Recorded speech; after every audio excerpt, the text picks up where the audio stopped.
চলো।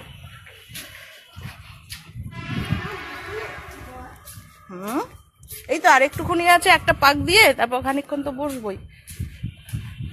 তোমার কি খিদে টিদে পেয়েছে? এসো ছায়া দিয়ে দেবো। পেয়েছে, খিদে পেয়েছে, তাতে আবার কেন? তুই কি পাগল হয়ে যাচ্ছ? সব কথার মধ্যে একটা কেন জুড়ে দিচ্ছ? চিকেনটা এনেছো তো? চিকেন আনিনি, ওই ঝোল টোল ছড়াবে সকালে, তো তাই জন্য খাবিয়ে দিলাম। তাহলে তুমি কি করবে?